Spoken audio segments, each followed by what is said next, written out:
Welcome back to the Clever Pixel channel. Today, we explore a fascinating question. What if the internet never existed? Imagine a world where information wasn't at our fingertips, where the vast digital libraries of today were replaced by physical books and encyclopedias. Picture yourself walking into a library, seeking the help of a librarian to find the information you need, rather than typing a query into a search engine. Imagine a world without Google searches, online shopping, or social media. In this world, people would rely on face-to-face interactions and local markets for their shopping needs. Friends would gather in parks, engaging in conversations without the distraction of smartphones. The absence of social media would mean that news and updates would spread through word of mouth or traditional media. Our lives would be profoundly different. Families might spend more time together, playing board games or engaging in other activities that don't require a screen. Cafes would be filled with people reading newspapers or books rather than staring at their phones or laptops. The pace of life might be slower, with more emphasis on personal interactions and less on digital connectivity. This essay explores the fascinating possibilities of a world without the internet, examining how it would impact various aspects of our lives. Business meetings would be conducted face-to-face, with travel being a necessity for many. Students would learn in traditional classroom settings, relying on textbooks and chalkboards rather than digital resources. We would see a resurgence in the use of older technologies. Letters would be a primary means of communication, sorted meticulously in post offices.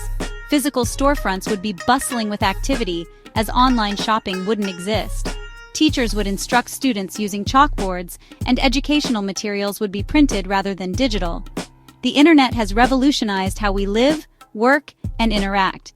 It has brought about unprecedented convenience and connectivity, making information and services accessible with just a few clicks. Modern workspaces are filled with computers and internet cables, enabling remote work and global collaboration. Its absence would have far-reaching consequences, fundamentally altering the way we communicate and conduct business. Internet cafes would be relics of the past, and old telephone booths might make a comeback as essential communication hubs. We would be forced to rely on older technologies and ways of life. Offices might be filled with the clatter of typewriters, and families would gather around radios for entertainment. The post office would become a central hub for sending and receiving messages. This exploration of a world without the web invites us to appreciate the profound impact the internet has had on our daily lives, and to consider how different our world would be without it. In an internet-free world, communication would revert to traditional methods. Imagine a time when the only way to send a message across the country, or even the world, was through handwritten letters. The art of letter writing would flourish once again, with people taking the time to carefully craft their thoughts and emotions onto paper. Letters would regain their importance as a primary means of long-distance communication. The anticipation of receiving a letter would bring a sense of excitement and joy, as each envelope could contain news, stories, or heartfelt messages from loved ones far away. We would write handwritten letters, patiently awaiting a response that could take days or even weeks to arrive. This slower pace of communication would encourage us to be more thoughtful and deliberate in our words, knowing that each letter is a tangible piece of our connection with others. Landline phones would be crucial for voice communication. These devices, once a staple in every household, would become our primary means of speaking with friends and family who are not within walking distance. Families would gather around the phone in the evenings, catching up with distant relatives. The sound of a ringing phone would bring everyone together, creating moments of shared connection and conversation. Payphones would be commonplace, offering a lifeline for those on the go. These public phones would be scattered throughout cities and towns, providing a crucial link for travelers and those without a home phone. Without email or instant messaging, our communication would be more thoughtful and deliberate. Each interaction would carry more weight as we take the time to reflect on our words and the impact they may have on the recipient. In this offline age, the value of meaningful, intentional communication would be rediscovered, fostering deeper connections and a greater appreciation for the written and spoken word. The internet has transformed the business landscape, and its absence would be acutely felt. Without e-commerce, businesses would rely heavily on brick-and-mortar stores, catalogs, and telephone orders. Advertising would revert to traditional media such as television, radio, and print. Companies would need to adapt their operations, relying on paper-based systems, fax machines, and postal services. Education would look radically different without the internet. Imagine stepping back into a time when the hum of computers and the glow of screens were absent from the classroom. The pre-internet era was a time when learning was a more tactile and localized experience. Students would gather in classrooms, their desks neatly arranged in rows, facing a blackboard where the teacher would impart knowledge through chalk and talk. The classroom was a microcosm of the world, with textbooks and chalkboards serving as the primary tools for education. Classrooms would revert to traditional methods, with textbooks, lectures, and handwritten assignments taking center stage. The rustle of pages turning and the scratch of pencils on paper would be the soundtrack of learning. Teachers would meticulously plan their lessons, often relying on a single textbook for the entire course.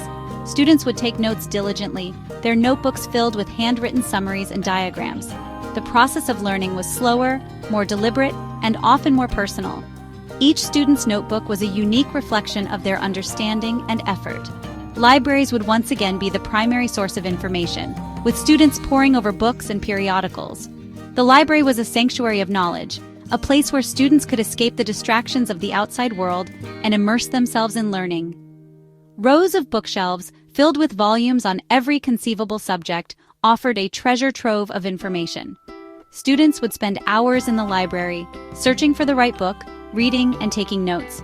Periodicals and journals provided the latest research and developments in various fields, though they were often months or even years out of date. Distance learning would be limited, relying on correspondence courses and televised lectures. For those who could not attend classes in person, learning from a distance was a challenging endeavor. Correspondence courses required students to be highly self-motivated, as they would receive their materials through the mail and complete assignments on their own. Televised lectures offered a glimpse of the classroom experience, but they lacked the interactivity and immediacy of in-person learning. Students would watch these lectures on television, taking notes and trying to absorb the material without the benefit of asking questions or engaging in discussions. Students would have fewer opportunities to access diverse perspectives and engage in global collaboration. The absence of the internet would mean that students' exposure to different cultures, ideas, and viewpoints would be limited to what was available in their local libraries and classrooms. International collaboration would be rare, and students would miss out on the chance to interact with peers from around the world. The exchange of ideas would be slower, and the global flow of information would be significantly reduced. The internet's ability to democratize knowledge and connect learners worldwide would be sorely missed. The digital divide would be stark, with only those who had access to extensive libraries and resources being able to pursue advanced knowledge. The internet has made it possible for anyone, anywhere to learn about any subject, often for free. Without it, education would be less equitable, and the gap between the haves and the have-nots would widen. The ability to access online courses, tutorials, and educational videos has opened up a world of possibilities for learners of all ages. Without the vast resources of the internet, students would need to be more resourceful and independent in their learning. They would have to develop strong research skills, learning how to find and evaluate information from a variety of sources. Critical thinking and problem-solving would be essential, as students would need to piece together information from different books and articles to form a comprehensive understanding of a topic. The process of learning would be more hands-on, with students conducting experiments, building models, and engaging in other activities that required creativity and ingenuity. They would rely on teachers, librarians, and other experts for guidance and support. The role of the teacher would be even more crucial, as they would be the primary source of knowledge and inspiration for their students. Librarians would be invaluable, helping students navigate the vast array of books and periodicals to find the information they needed. Experts in various fields would be sought after for their insights and advice, and students would have to learn how to ask the right questions and seek out the right people to help them in their learning journey. The emphasis would shift from passive information consumption to active learning and critical thinking. Without the internet to provide instant answers, students would have to engage more deeply with the material, discussing and debating ideas with their peers. Group projects and discussions would be a key part of the learning process, as students would learn from each other and develop their ability to think critically and communicate effectively. The classroom would be a dynamic environment with students and teachers working together to explore new ideas and solve problems. While the absence of the internet might present challenges for education, it could also foster a deeper appreciation for traditional learning methods and the value of human interaction in the learning process. The bonds formed between students and teachers, the joy of discovering new information in a book, and the satisfaction of solving a problem through hard work and perseverance are all aspects of learning that could be enhanced in a pre-internet classroom. In many ways, the limitations of a world without the internet could lead to a richer, more meaningful educational experience. If you enjoyed this deep dive, don't forget to like, comment, subscribe, and hit that notification bell for more intriguing content.